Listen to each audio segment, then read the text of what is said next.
নমস্কার বন্ধুরা, শুভ সকাল। কেমন আছো তোমরা সবাই? আশা করি তোমরা সবাই খুব ভালো আছো, আমরাও খুব ভালো আছি। প্রিয়াঙ্কা প্রতিমাস লাইফস্টাইলের নতুন একটি পর্বে তোমাদের অনেক অনেক স্বাগত।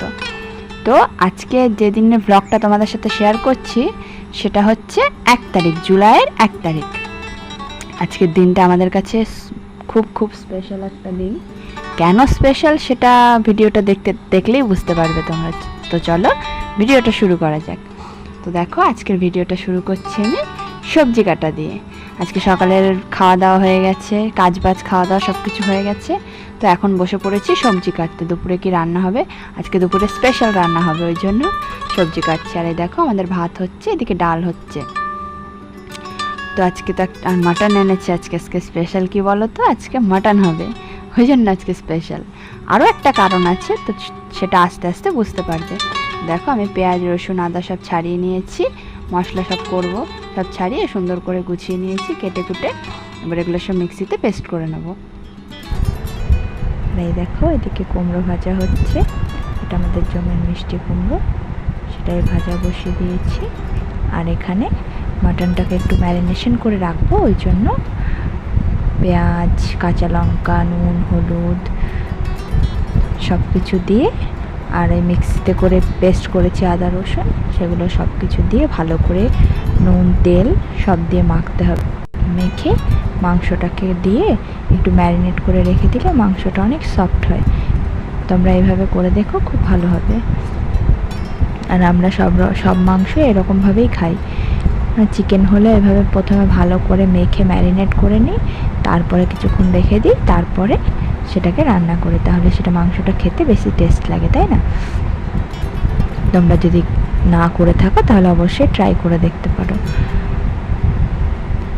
এখন মাংসগুলো দিয়ে দেবো, মাংসটা দিয়ে ভালো করে ম্যারিনেট করে আধা ঘন্টা রেখে দেবো। মাংসটা আধা ঘন্টা ম্যারিনেট করে রাখলে সে মাংসটার মধ্যে নুন ঝাল ভালো মতো ঢুকে যায়, তখন মাংসটা রান্না করলে আর টেস্টটা আরও ভালো লাগে খেতে।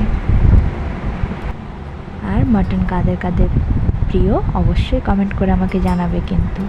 তো দেখো এখন মটনটা চাপিয়ে দেবো কড়াইতে, ওই জন্য আদা শুকনো লঙ্কা তেজপাতা জিরে আর একটুখানি চিনি দিলে কালারটা খুব ভালো হয়। সবটা দিয়ে তেলের মধ্যে, গরম তেলের মধ্যে দিয়ে দিলাম। ওটা একটু ভাজা হয়ে নিক।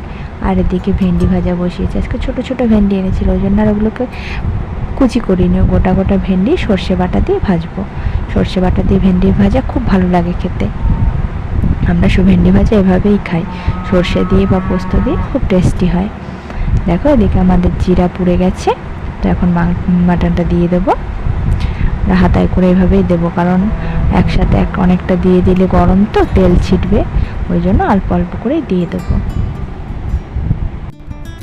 তো মাংসটা দিয়ে দেওয়ার পরে এটাকে আস্তে আস্তে করে ঢেকে ঢেকে কষাতে হবে। যত ভালো করে তুমি কষাবে, যত ভালো বেশিক্ষণ ঢেকে ঢেকে কষাবে, ততই মাংসটা ভালো হবে, বেশি নরম হবে খেতে, আর সেরকম টেস্টও হবে। তো চলো মাংসটা আমরা কষাতে থাকি। আর দেখো মাংসটা কষাতে কষাতে মাঝে অনেক কাজ ছিল, সেগুলো কমপ্লিট করে তারপরে চলে আসলাম, দেখলাম মাংসটা কষা হয়ে গেছে। তো এটাকে এখন প্রেশার কুকারে দিয়ে দেবো। প্রেশার কুকারে বেশি না, 2 থেকে 3টে সিটি দিয়ে তারপরে প্রেশার কুকারটা বন্ধ করে রেখে দেবো। তারপর যখন প্রেশার কুকারটা ঠান্ডা হবে, তারপরে সেটাকে খুলে দেখব যে জল কতটা আছে, আর একটু জ্বালাতে হবে বা কিছু। যদি সেরকম মনে হয় তখন কড়াইতে খানিক দিয়ে নেব, কড়াইতে দিয়ে একটু গরম মশলা দিয়ে দেবো। চলো একটা সিটি মারুক। তো দেখো এখানে রান্নার ফাঁকে দেখলাম আমাদের পাড়ায় গাড়ি এসছে। কিসের গাড়ি? দেবের প্রসাদ বিলি করতে এসছে গাড়িতে করে। তোমার শাশুড়ি মা দেখতে পেয়ে গিয়ে নিয়ে আসলো। এই দেখো প্রসাদের বক্সে দিয়েছে দীঘার মন্দিরের একটি ছবি, যেখানে জগন্নাথ দেবের ছবি ও মন্দিরের ছবি দুটোই আছে, আর ছিল একটা সন্দেশ আর একটা গজা, এটা ছিল প্রসাদে। তো আমরা সবাই প্রসাদ খেয়ে নিলাম। তারপরে আবার চলে আসলাম রান্নাঘরে, কারণ রান্না তো তখনও হচ্ছিল। রান্নার ফাঁকে ফাঁকে আমাদের অনেক কাজ থাকে, সেগুলো আমরা গুছিয়ে নিই, একভাবে রান্নাঘরে থাকাই হয় না। তো দেখো এখন হচ্ছে আমড়ার চাটনি। এগুলো আমাদের গাছের আমড়া, খুব সুন্দর কচি কচি আমড়া হয়েছে। আর আমড়াগুলো এত টক, মিষ্টি চাটনি করতে গেলে অনেকটা চিনি লাগে, ওই জন্য আমরা কী করি, আগের থেকে গরম জল দিয়ে আমড়াটাকে সেদ্ধ করে নিই, একটু সেদ্ধ করে তারপর ওই জলটা ফেলে দিই, তারপরে আবার কড়াইতে দিয়ে রান্না করি, তাহলে সেটা টকটা অনেকটাই কমে যায়। আমরা তো এভাবেই রান্না করি। দেখো কি সুন্দর এসেছিলো চাটনির কালারটা, আর চাটনিটা খেতেও খুব টেস্ট হয় জানো। তার মাঝেই দেখো, এটা কিন্তু সকালের চা নয়, এটা দুপুরের চা। রান্না করতে করতে তখন আবার আমাদের একটু চা খেতে ইচ্ছে করলো, ওই জন্য একটু চা খেয়ে নিলাম। আর এই দেখো মাটনটা প্রেশার কুকারের থেকে নামিয়ে কড়াইতে দিয়ে দিয়েছি, অনেকটাই ঝোল ছিল, তো ওটাকে ঝোলটা কড়াইতে আর কিছুক্ষণ টানবে, টেনে গরম মশলা দিয়ে এই যে নামিয়ে দিয়েছি। কি সুন্দর কালারটা এসেছে দেখেছো মাটনের, হয়তো মোবাইলে অতটা ভালো বোঝা যাচ্ছে না, কিন্তু কালারটা খুব সুন্দর হয়েছিল আর খুব টেস্ট হয়েছিল মাটনটা আজকে খেতে। আর মাটনের এরকম পাতলা পাতলা ঝোলই ভালো লাগে খেতে, তাই না? দেখো, আর এর মধ্যেই কি দেখলাম বলো তো, ওই দেখো আমার বাবা এসেছে আজকে আমার অ্যানিভার্সারি, সেই উপলক্ষে আজকে বাবা এসেছে আমাদের বাড়িতে অনেক দিন পরে। আর দেখো বাবা বাড়ি থেকে কিনে এসেছে, এগুলো হচ্ছে আমাদের গাছের সবেদা, আর এটা হচ্ছে আমাদের জমির বাদাম। আমার বাপের বাড়িতে সবেদা গাছ আছে, সেখান থেকে সবেদা নিয়ে এসেছে আর জমির বাদাম নিয়ে এসেছে।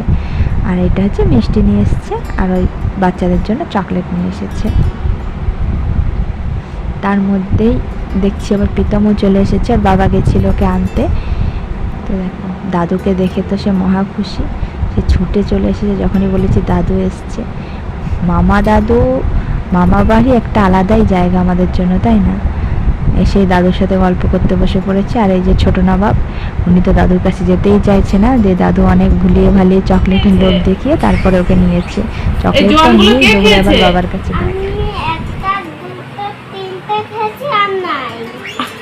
ওই তিনটেই ছিল ডিবায়, আর বাকিগুলো দোকানদার খেয়ে নিয়েছে? না, কে খেয়েছে? এই আটায় লেগে গেছে। শুনতেই পেলাম না, এত আসতে বললে বাবা, কানের পর্দার কাছে বলো না। আচ্ছা আচ্ছা ঠিক আছে আমি বুঝতে পারছি, একটা হাম্পি দিয়ে দাও, আমি চলে যাই। রান্না করতে করতে আমাদের কত দিকে খেয়াল রাখতে হয়, বাচ্চা কাচ্চার দিকে খেয়াল রাখতে হয়, তাদের সাথে একটু সময় কাটাতে হয়, সংসারের আরও কত কাজ থাকে রান্না করতে করতে, সেগুলোও কমপ্লিট করতে হয়। তো দেখো তার মধ্যে আর একটা কাজ কি পড়ে গেছে না, আজকে অনেক দিন পর রোদ উঠেছে, ওই জন্য জামা কাপড়গুলো সব রোদে দিয়েছিলাম। ঘরের ভেতরে অনেক ভিজা জামা কাপড় ছিল, সেগুলোকেও রোদে দিয়েছিলাম। তো রোদটা এখন কিছুক্ষণ থাকছে, কিছুক্ষণ থাকছে না, এই মেঘ উঠে যাচ্ছে, এই রোদ উঠছে, এই বৃষ্টি পড়ছে, এই করছে। ওই জন্য ছাদের জামা কাপড়গুলো দিদি আবার গেছিলো একটু উল্টে পাল্টে দিতে, একটু উল্টে পাল্টে দিলে তাহলে তাড়াতাড়ি করে শুকিয়ে যায়। আর না হলে আমাদের অনেক জামা কাপড় তো, আর বাচ্চাদের বেশিরভাগই বাচ্চাদের জামা কাপড়, তো ওদের প্যান্টের বর্ডারগুলো ওগুলো শোকাতে চায় না, ওগুলো একটু মোটা তো, ওগুলো শোকাতে চায় না, ওই জন্য একবার করে ছাদে গিয়ে জামা কাপড়গুলো সব উল্টে দিয়ে আসতে হয়। আমাদের যে কতবার ছাদে যেতে হয়, যাই জামা কাপড়ের পেছনে ছুটতে হয় তার ঠিক নেই। জামা কাপড়ের পেছনে আমাদের একজনকে বসে থাকতে হয়, এরকম একটা ব্যাপার। একবার করে উপরে দিয়ে আসো, আবার বৃষ্টি নামলে আবার নামাও, আবার গিয়ে দিয়ে আসো, আবার নামাও, আবার উল্টে দিতে যাও, উল্টে পাল্টে এই করতে করতে আমাদের দিন কেটে যায়। তো দেখো এখানে আবার এসে এই যে পটল ভাজা হচ্ছিল, পটলগুলোকে নামানো হয়েছে, পটলগুলো কি সুন্দর করে কাটা হয়েছে দেখেছো। আর এই যে বাবুদের খিচুড়িও হয়ে গেছে। তোমরা তো জানোই আমার ছোটো বাবু ও প্রায় দিনই ডালিয়ার খিচুড়িটা খায় সবজি টবজি দিয়ে, ওই জন্য ওর জন্য প্রায় দিনই খিচুড়ি করতে হয়। তার মধ্যে আবার নিজেদের জন্য সময় বের করে নিই, কারণ নিজেদের যত্ন তো নিজেদেরকেই নিতে হবে, তাই না? দেখো একটু হোমমেড ফেস প্যাক বানিয়েছিলাম, তাই দুজনে মিলে মেখে নিচ্ছিলাম একটু, কারণ সারাদিন রোদে থাকতে থাকতে ট্যান পড়ে যায় স্কিনে, ওই জন্য। তারপরে দেখো স্নান টান করে চলে এসেছি, আজকে আমার অ্যানিভার্সারি, সেই জন্য আমি আজকে শাড়ি পরেছি। শাড়ি পরে একটু রেডি হয়ে নিচ্ছিলাম।